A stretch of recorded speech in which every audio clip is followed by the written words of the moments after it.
Good morning students, welcome to Amri Senior Secondary School class 10th mathematics chapter number 4 quadratic equation. आज हम उसका कर रहे हैं पार्ट नंबर 5 जिसमें हम अपनी एक्सरसाइज 4.3 के स्टेटमेंट सम करेंगे। बच्चे पिछली वीडियो में हमने सम नंबर 3 तक सम कर लिए थे, आज हम सम नंबर 4 से स्टार्ट करेंगे जिसकी स्टेटमेंट क्या है। The sum of the reciprocals of Rahman's age in years 3 years ago and 5 years from now is 1/3. Find his present age। मैं बोला क्या गया है कि रहमान की एज जो 3 साल पहले 3 ईयर अगो जो रहमान की एज थी उसका, और 5 ईयर फ्रॉम नाउ और अब से 5 साल बाद जो रहमान की एज होगी उनके रेसिप्रोकल्स का जो सम है वो किसके इक्वल है 1/3 के। फाइंड हिज प्रेजेंट एज, हमने रहमान की प्रेजेंट एज को फाइंड आउट करना है। अब अच्छा उसके लिए मुझे क्या करना है, जैसे कि मेरे पास स्टेटमेंट थी उसमें रहमान की हमें प्रेजेंट एज फाइंड आउट करने के लिए पूछा गया, तो सबसे पहले जो चीज़ हमें फाइंड आउट करनी है उसी को हमें लेट करना है। यहाँ मैंने लिख लिया let the present age of Rahman equal to x year. अब उसने बोला था कि जो रहमान की अब से 3 साल पहले की एज, तो अब से 3 साल पहले की कि अगर वो अब एक्स ईयर का है तो 3 साल पहले उसकी एज क्या थी x-3, कि मैंने 3 साल पहले की बतानी है तो 3 ईयर मैंने माइनस कर देनी है। और अब से 5 साल बाद की एज, अब से 5 साल बाद की एज क्या हो जाएगी, अब उसकी एज है जैसे x और 5 साल बाद क्या हो जाएगी x+5, उसमें 5 प्लस हो जाएंगे x+5 ईयर। वो कहता है कि 3 साल पहले की एज और 5 साल बाद की जो एज है उनका रेसिप्रोकल, रेसिप्रोकल मतलब होता है किसी नंबर का उल्टा। उल्टा मतलब जैसे इसका नीचे कुछ नहीं है, मतलब ये न्यूमरेटर है और इसका डिनोमिनेटर कुछ नहीं है, जिसका डिनोमिनेटर कुछ नहीं होता उसके डिनोमिनेटर को हम क्या मानते हैं 1। तो उसके रेसिप्रोकल का मतलब क्या है कि जो न्यूमरेटर है वो डिनोमिनेटर बन जाता है और डिनोमिनेटर जो है वो न्यूमरेटर बन जाता है। इसके नीचे कुछ नहीं था 1, तो इसके रेसिप्रोकल का मतलब क्या हो गया 1/x-3। अकॉर्डिंग टू स्टेटमेंट उसने बोला था 3 साल पहले की एज का रेसिप्रोकल वो ये हो गया और 5 साल बाद की एज का रेसिप्रोकल वो ये हो गया। इन दोनों का सम, इन दोनों के सम का मतलब बीच में कौन सा साइन आ गया प्लस, तो वो किसके इक्वल है 1/3 के। तो ये मैंने ऐसे उसको स्टेटमेंट के अकॉर्डिंग लिख लिया। अब ऐसे वाला सम जो सम नंबर 3 था वो सम ऐसा ही था, उसमें क्या करा हमने इन दोनों नंबर्स का जो न्यूमरेटर है डिनोमिनेटर है सॉरी उसका एलसीएम लिया, तो वो क्या आ गया x-3 और x+5। तो कैसे आ जाएगा, डिनोमिनेटर को इसके साथ पहले x-3 से डिवाइड करेंगे तो x-3 कट गया, बचा क्या x+5, उसको 1 से मल्टीप्लाई करेंगे x+5। सेम ऐसे ही अब जो एलसीएम है उसको x+5 से डिवाइड करेंगे तो x+5 और x+5 कट गया, तो बचा क्या आपके पास x-3, उसको 1 से मल्टीप्लाई करेंगे तो x-3 इक्वल टू क्या है आपके पास 1/3। यहाँ से लेंगे तो ऊपर प्लस का साइन है, प्लस का साइन है, मैं ये ब्रैकेट खोल रही हूँ x+5, और अगर प्लस का साइन हो तो अंदर वाले ब्रैकेट के अंदर के साइन चेंज नहीं होते, वो मैंने एज इट इज लिख लिया। और नीचे ये दोनों जो है जो पॉलिनोमियल्स हैं जो एक्सप्रेशंस हैं ये मल्टीप्लाई हो रहे हैं, तो हम इनको मल्टीप्लाई कर देंगे। x को x के साथ x², x को 5 के साथ 5x, -3 को x के साथ -3x, -3 को 5 के साथ तो -15 इक्वल टू 1/3। अब यहाँ क्या करेंगे हम लाइक टर्म्स को इकट्ठे कर लेंगे, x और x क्या बन गया 2x, और यहाँ 5 में से 3 माइनस कर दिए तो क्या आ गया +2, और सेम ऐसे नीचे x², 5 में से 3 माइनस कर दिए क्या आ गया 2, और -15 इक्वल टू क्या आ गया 1/3। अब यहाँ से क्या होगा क्रॉस मल्टीप्लाई होगा, ये 3 इस साइड जाके मल्टीप्लाई हो जाएगा और ये 1 से मल्टीप्लाई हो जाएगा। ये मैंने ऐसे लिख लिया 3 2x + 2, और वो 1 से मल्टीप्लाई हुआ तो एज इट इज आ गया। अब 3 को जब 2 के साथ मल्टीप्लाई करेंगे 6x, 3 2 के साथ भी मल्टीप्लाई हो जाएगा तो क्या आ गया 6, और इधर वाला ऐसे। अब मैंने सारी जो टर्म्स हैं उनको एक साइड पे इकट्ठे कर लेना। जब हम एक साइड पे इकट्ठे करेंगे तो क्या आ जाएगा मेरे पास, ये सोचो कि मैंने पहले इसको पूरे के पूरे को लिख लिया, मैं इधर वाले को दूसरी साइड इस एक्सप्रेशन की तरफ लेके जा रही हूँ तो इनके साइन चेंज हो जाएंगे। तो यहाँ ये प्लस का था ये माइनस का हो गया, ये प्लस का था ये भी माइनस का, दूसरी साइड 0। अब मेरे पास इनको सॉल्व करके x², 6 माइनस का 2 प्लस का प्लस माइनस -4x, -15 और -6 के आगे -21 इक्वल टू 0। इसके बाद जब का जो सम है बच्चे ये मेरी अब क्वाड्रेटिक इक्वेशन बनी है। पहले मेरे को स्टेटमेंट दी हुई थी, स्टेटमेंट के अकॉर्डिंग जब तक मैं इसकी क्वाड्रेटिक इक्वेशन नहीं बनाऊंगी सम को नहीं सॉल्व कर पाऊंगी। अब यहाँ एक और चीज, ये स्टेटमेंट वाला सम था, इसके ऊपर मेरे को कुछ मेंशन नहीं किया गया था कि कौन से मेथड से मेरे को रहमान की प्रेजेंट एज निकालनी है। तो यहाँ मैं अपनी मर्जी से, हमने 3 मेथड कर लिए हैं, तो अपनी मेथड से मुझे जो मेथड इजी लगेगा मैं उससे सॉल्व करूंगी। आपने अपनी मर्जी से जो मेथड आपको अच्छी तरह से समझ आ रहा है उससे सम को सॉल्व करना है, पर तीनों मेथड आपको आने भी चाहिए, क्योंकि पेपर में वो किसी भी हिसाब से किसी भी मेथड से आपको क्वेश्चन पूछ सकते हैं। तो यहाँ मैंने फैक्टराइजेशन मेथड अप्लाई कर लिया, तो एक्स स्क्वायर हो गया। 4 को मैंने 2 पार्ट्स में डिवाइड करा, -7x + 3x - 21, इन दोनों को इकट्ठे कर लिया। तो इनमें से मेरे पास x कॉमन आ जाएगा और दूसरे में से मेरे पास 3 कॉमन आ गया। तो बचा क्या मेरे पास, x × x - 7, इसकी जगह पे यहाँ 3 कॉमन आ गया, तो यहाँ भी x - 7 = 0। और फिर फैक्टर क्या बन गए, x - 7 फिर से आ गया और x + 3 दूसरा फैक्टर क्या आ गया, x + 3 = 0। अब ये दोनों फैक्टर को क्या करेंगे, हम 0 के इक्वल कर देंगे। x - 7 पहले = 0 और दूसरी बार x + 3 = 0। तो जो 7 है वो माइनस का है, दूसरी तरफ जाके वो प्लस का हो जाएगा, और जो 3 है वो प्लस का है, दूसरी साइड जाके वो माइनस का हो गया। अब बच्चे यहाँ एक और चीज, मेरे पास यहाँ x की 2 वैल्यूज आई हैं। एक तो x आया मेरा 7 और दूसरा x की वैल्यू आई मेरी -3। तो यहाँ मैंने लिख लिया therefore x is not equal to -3। -3 क्यों नहीं लूंगी मैं, इसको क्यों रिजेक्ट कर रही हूँ, age should not be negative, क्योंकि एज कभी भी नेगेटिव नहीं होती, इसलिए हमने x की दूसरी वैल्यू जो है, जो प्लस की आई है, उसे रहमान की प्रेजेंट एज मानना है। Therefore present age of Rahman = 7 year. ये क्या आ गया मेरा आंसर। अब बच्चे जैसे सम नंबर 5 की मेरे पास स्टेटमेंट आ गई, in a class test the sum of Shifali's marks in mathematics and English is 30। मतलब कि 2 टेस्ट हुए हैं, एक मैथमेटिक्स का और एक इंग्लिश का, और दोनों में से टोटल जो उसके मार्क्स आए हैं वो कितने आए हैं, 30। मतलब दोनों टेस्टों के टोटल मिला के मार्क्स 30 हैं। She had got 2 marks more in mathematics and 3 marks less in English. वो कहता है कि अगर जो पहले वाले उसके मार्क्स आए हैं उसमें से ये मान के चले कि उसमें से 2 मार्क्स जो हैं वो मैथमेटिक्स के जो हैं पहले से ज़्यादा आए हैं, और जो पहले वाले नंबर आएंगे और जो हमने पहले वाले इंग्लिश के मार्क्स लिए थे उससे 3 मार्क्स जो हैं वो कम आए हैं। The product of their marks, और उन जो मार्क्स का प्रोडक्ट है वो कितना है, 210। Find her marks in the 2 subjects. तो उनका दोनों का जो प्रोडक्ट है वो क्या है मेरे पास, 210। तो find the marks in 2 subjects, हमने दोनों सब्जेक्ट्स में से उसके मार्क्स फाइंड आउट करने हैं। तो यहाँ में ये सम का हाफ सोल्यूशन, मतलब जहाँ तक ये क्वाड्रेटिक इक्वेशन बनेगी मैं वहाँ तक इसको सॉल्व करूँगी और आगे का पार्ट अपने खुद सॉल्व करना है। जैसे मैंने यहाँ क्या ले लिया, let the marks obtain in mathematics, की उसके मैथमेटिक्स में से मार्क्स कितने आए हैं, x, और total marks in both subjects, both test कितने आए, उसके दोनों टेस्टों में से मिला के कितने आए हैं, 30। इसका मतलब ऐसे का सम हमने पहले भी करा है कि अगर दो सब्जेक्ट में से उसका टोटल है 30, अगर मेरे को एक के पता है तो दूसरे के कितने हो जाएंगे, मैथ्स के थे x, टोटल है 30, तो इंग्लिश के कितने हो जाएंगे, 30 - x। एक सब्जेक्ट के पता हो तो टोटल में से उसके माइनस कर दो तो दूसरे सब्जेक्ट के मार्क्स जो है वो पता चल जाएंगे। अब अकॉर्डिंग टू स्टेटमेंट उसने बोला क्या है कि स्टेटमेंट के according we have marks in mathematics, कि जितने पहले मार्क्स आए थे उससे मान के ये चलो कि 2 मार्क्स उसके मोर है। तो पहले थे x, 2 मोर का मतलब मैंने 2 ऐड कर दिए। और वो आगे उसने बोला था कि इंग्लिश के 3 मार्क्स जो हैं वो लेस हैं। तो पहले उसके इंग्लिश के मार्क्स जब 30 मार्क्स आए तो उस हिसाब से 30 - x थे और 3 लेस थे, तो मैंने उसमें से 3 माइनस कर दिया और इसे सॉल्व करके मेरा क्या आ गया, 27 - x। अब अकॉर्डिंग टू स्टेटमेंट वो कहता है कि अब यहाँ से 2 बढ़ाने के बाद और यहाँ से 3 कम करने के बाद जो मार्क्स बने हैं, जैसे x + 2 और 27 - x, इन दोनों का प्रोडक्ट किसके इक्वल है, 210। मैंने उसके अकॉर्डिंग स्टेटमेंट को लिख लिया। अब मैं मल्टीप्लाई कर दूंगी और एक क्वाड्रेटिक इक्वेशन बना दूंगी।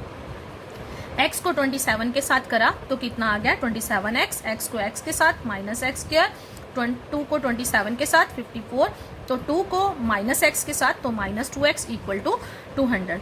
अब इनमें से माइनस एक्स स्क्वायर और 27 और 2x इसको सॉल्व करके आ गया मेरे पास प्लस 25x, और यहाँ आ गया 54। 210 को दूसरी साइड ले गए तो ये किसका हो गया, माइनस का इक्वल टू 0। यहाँ बच्चे आपके पास क्या आ गया इसको सॉल्व करके, माइनस एक्स स्क्वायर 25 का 25x, और 210 में से जब 54 को ये प्लस का और माइनस का है माइनस करेंगे तो क्या आ जाएगा, माइनस 156 इक्वल टू 0।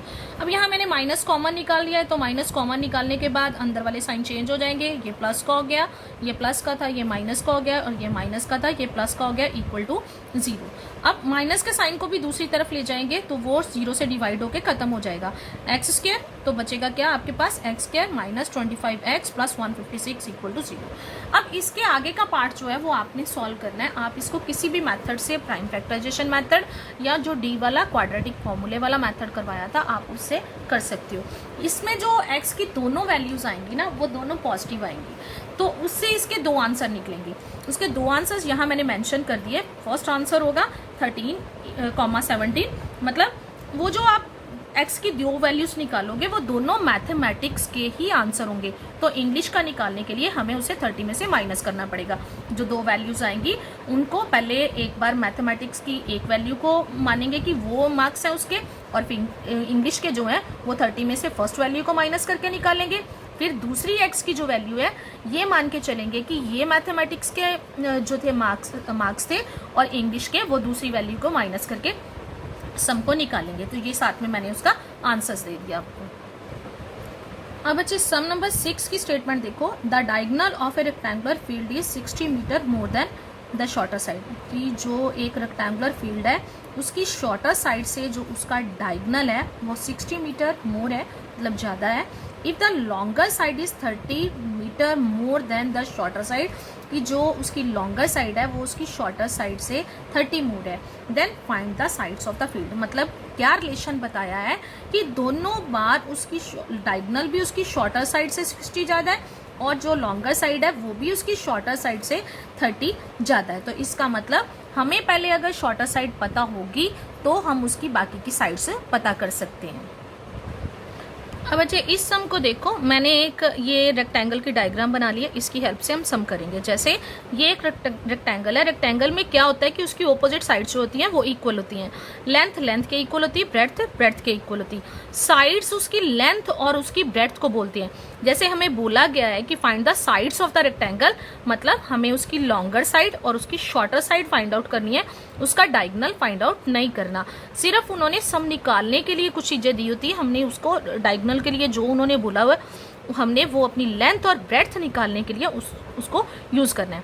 सबसे पहले उसने क्या बोला है कि किसी रेक्टेंगल की जो शॉर्टर साइड है उससे उसका डायगोनल क्या होता है, इसको ऑपोजिट कॉर्नर्स को जब हम मिलाते हैं तो ये जो एक स्लांट लाइन बनती है इसको क्या बोलते हैं, डायगोनल ऑफ द रेक्टेंगल। ये आप ऐसे भी ले सकते हो, ए और सी को मिला के भी ले सकते हो, किसी एक साइड पे आप इसका डायगोनल ले सकते हो। इसको ले लिया x, तो शॉर्टर साइड से इसका डायगोनल कितना ज्यादा है 60, तो मैंने यहाँ x प्लस 60 कर दिया। तो शॉर्टर साइड से इसकी लॉन्गर साइड कितनी ज्यादा है 30, तो यहाँ मैंने लिख दिया x प्लस 30। अब यहाँ आ जाओ अपनी स्टेटमेंट पे, let the shorter side of the rectangle equal to x, तो लॉन्गर साइड कितनी होगी x प्लस 30, और डायगोनल ऑफ द रेक्टेंगल कितना हो गया x प्लस 60 मीटर में दिया हुआ था, साथ में मैंने m लगा लिया। अब एक चीज और यहाँ देखो, जब मैंने देखा है इसको तो आप इतना पार्ट पेन के नीचे का जो पार्ट है उसको देखो, वो एक ट्रायंगल बन रही है। कौन सी ट्रायंगल बन रही है, राइट एंगल ट्रायंगल। क्यों बन रही राइट एंगल ट्रायंगल, क्योंकि रेक्टेंगल के ईच कॉर्नर पे 90 डिग्री का एंगल बनता है। तो यहाँ मेरे पास ये परपेंडिकुलर हो गया, ये बेस हो गया, और ये क्या हो गया हाइपोटेन्यूज। तो यहाँ मेरी कौन सी थ्योरम लग जाएगी, पाइथागोरस थ्योरम। और ऐसा ही एक सम मैंने आपको पिछली एक्सरसाइज में करवाया हुआ है, इसलिए ये सम भी मैं सिर्फ आपको क्वाड्रेटिक इक्वेशन बना के दूंगी, उसके आगे आप किसी भी मेथड से इस सम को सॉल्व कर सकते हो। पता क्या करना है, x, और जो x की वैल्यू आएगी उसमें आप 30 प्लस कर दोगे, ये शॉर्टर साइड आ जाएगी, उसमें 30 प्लस कर दोगे तो लॉन्गर साइड आ जाएगी। अगर आपके पास एक वैल्यू नेगेटिव आती है तो उसमें आप नेगेटिव वैल्यू को रिजेक्ट कर देना है, क्योंकि ये एक लेंथ होती है, तो लेंथ कभी नेगेटिव नहीं होती। इसके लिए चले हम, तो देयरफॉर मैंने लिख लिया, यहाँ मैंने राइट एंगल का साइन बना लिया। इन राइट एंगल ट्रायंगल, कौन सी राइट एंगल ट्रायंगल बन रही है, BCD बाय पाइथागोरस थ्योरम। तो उसमें क्या होता है, हाइपोटेन्यूज का square equal to perpendicular square plus base square. तो हाइपोटेन्यूज क्या है मेरे पास, x प्लस 60 का स्क्वायर इक्वल टू परपेंडिकुलर है x, तो x स्क्वायर प्लस बेस है x प्लस 30 का स्क्वायर। तो ये यहाँ a प्लस बी के होल स्क्वायर का फॉर्मूला खुल रहा है, a square x square b square मतलब 60 का स्क्वायर 3600 आ गया, और 2ab 2 into 60 into x, 2 into 60 120 और x, ये फॉर्मूला खोल के ये आ गया। ऐसे ही ये एक्स स्क्वायर आ जाएगा इसकी जगह पे, और x प्लस 30 के स्क्वायर को खोल के आपके पास ये स्टेटमेंट आ जाएगी। अब करना क्या है, आपने सारी टर्म्स को एक साइड पे इकट्ठा कर लेना, जैसे एक्स स्क्वायर 3600 प्लस 120, यहाँ एक्स स्क्वायर और एक्स स्क्वायर क्या आ गया 2x स्क्वायर 900 और 60x। तो मैंने जैसे पिछले सम में बताया इसको ऐसे ही लिख लिया, ये सोच के चल रही हूँ कि इन टर्म्स को इस साइड लेके आ रही हूँ, तो ये माइनस का हो गया, 3600 भी माइनस का हो गया, माइनस 120 इक्वल टू 0।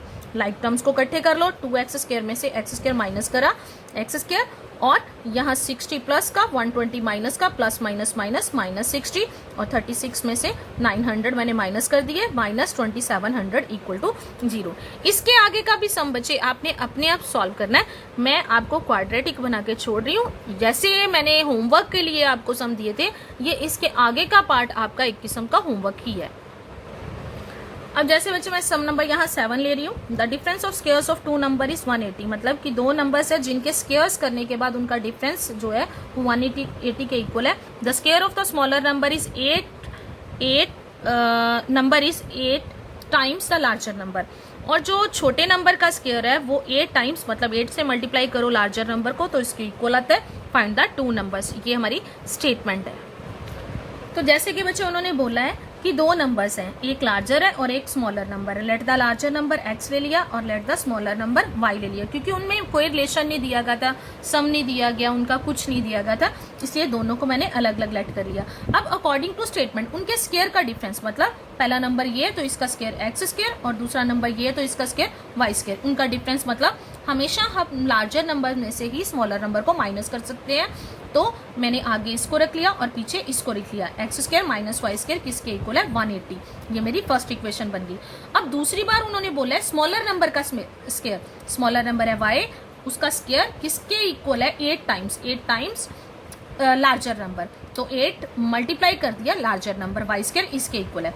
अब इस इक्वेशन को मैं सॉल्व नहीं कर सकती, पर यहाँ अगर मैं फ्रॉम 1 and 2 लूँ तो वाई स्क्वायर, ये जो मेरे पास इक्वेशन है x square minus y square, तो यहाँ मैं वाई स्क्वायर की वैल्यू फिल कर देती हूँ। तो यहाँ मैंने लिख दिया एक्स स्क्वायर, वाई स्क्वायर की जो वैल्यू है वहाँ सब्स्टिट्यूट कर दी, क्या लिख दिया वहाँ 8x इक्वल टू 180 के इक्वल आ गया।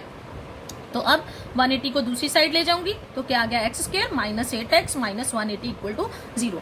ये सम अब मैं पूरा सॉल्व कर रही हूँ, क्योंकि पहले मैंने प्राइम फैक्टराइजेशन से सम एक पूरा कर दिया था, अगले दो सम्स आपको बोल दिया कि आप जोन सा भी मेथड लगाना चाहो तो लगा सकते हो। दूसरे मेथड से भी मैं एक बार यहाँ ये वाला सम सॉल्व कर रही हूँ। तो अगर मैं इसका कंपैरिजन करूँ स्टैंडर्ड फॉर्म से, तो a की वैल्यू कुछ नहीं है यहाँ 1, b की वैल्यू -8, c की वैल्यू -180। मैं d वाला फॉर्मूला लगा रही हूँ, d equal to b square minus 4ac। यहाँ आप चाहो तो d की वैल्यू ना निकाल के सीधा formula x equal to -b plus minus under root b square minus 4ac by 2a सीधा अप्लाई कर सकती हो, पर यहाँ मैंने ये अप्लाई करी क्योंकि अगर मैं यहाँ d की वैल्यू लगा लूंगी तो आगे जाके उतना सॉल्व करना थोड़ा आसान हो जाएगा। अगर आप सीधा इसमें वैल्यू फिल करना चाहो, क्योंकि यहाँ एग्जिस्ट का कोई क्वेश्चन में से नहीं पूछा गया, तो आप सीधी वैल्यू लगा सकते हो। मैंने d से कर लिया, यहाँ वैल्यू फिल कर दी बी स्क्वायर माइनस 4 इंटू 1, ए की वैल्यू क्योंकि 1 है, और सी की वैल्यू लगा दी, प्लस माइनस माइनस प्लस हो गई। तो यहाँ इसका स्क्वायर 64, इनको मल्टीप्लाई करके आ गया 720, और दोनों को प्लस करके आ गया 784, जो कि ग्रेटर देन 0 है। अब आगे बचे x इक्वल टू -b। अब मैंने x की वैल्यू निकालनी है, formula -b plus minus under root d/2a। तो यहाँ वैल्यू फिल कर दी, ये माइनस फॉर्मूले का, ये -b का, प्लस माइनस d की वैल्यू मैंने ऑलरेडी निकाली हुई है 784/2 इंटू 1। तो यहाँ क्या आ गया अब मेरा, यहाँ प्लस का 8 हो गया, तो इसका स्क्वायर रूट क्या निकलता है 28/2। एक बार दोनों के बीच में प्लस का साइन और एक बार बीच में माइनस का साइन, दोनों वैल्यूज को मैंने अलग अलग कर दिया। अब प्लस करेंगे तो 8 में 28 प्लस करें तो 36/2, कटिंग करके आ गया 18, और दूसरी बार 28 में से 8 माइनस करूंगी तो यहाँ -20 आ गया, बाई 2 -10। ये x की 2 वैल्यूज आ गई। इसमें भी मैं यहाँ जो है वो इसकी नेगेटिव वैल्यू को रिजेक्ट करूंगी। ये मैं आगे बताती हूँ कि मैंने नेगेटिव वैल्यू यहाँ रिजेक्ट क्यों करी है। अब देखो बच्चे, जैसे मैंने इनमें से लार्जर नंबर जो है वो पॉजिटिव आंसर जो आया मेरा, मैंने उसको ले लिया x = 18, क्योंकि मेरे को स्मॉलर नंबर मेरा y है, तो स्मॉलर नंबर निकालने के लिए मुझे सेकंड में इसकी वैल्यू फिल करनी पड़ेगी, जो क्या है मेरे पास y² = 8x। अब देखो, अगर यहाँ आप x की नेगेटिव वैल्यू फिल करोगे तो यहाँ इसका आंसर भी नेगेटिव आएगा। तो नेगेटिव नंबर ये स्क्वायर दूसरी साइड जब स्क्वायर रूट बन के आएगा तो आप इसको सॉल्व नहीं कर पाओगे। तो इसके लिए मैंने पॉजिटिव वैल्यू यहाँ ली है, तो y² = 8 और यहाँ क्या आ गया 18, दोनों को मल्टीप्लाई करके क्या आ गया 144। तो y का जो स्क्वायर था दूसरी साइड क्या बन गया स्क्वायर रूट, तो स्क्वायर रूट निकाल के आंसर क्या आया +-12। अब यहाँ इसका आंसर क्या आ रहा है, हियर द रिक्वायर्ड नंबर। एक बार यहाँ x की वैल्यू पॉजिटिव ही आएगी, y +12 हो सकता है और दूसरी बार इसके साथ y -12 हो सकता है। इसके साथ ही बच्चे सम नंबर 8 से लेके सम नंबर 11 तक आपका होमवर्क है, और प्लस जो मैंने सम क्वाड्रेटिक बना के छोड़े हैं उनको भी आपने कंप्लीट करके अपनी फेयर कॉपीज को कंप्लीट करना है।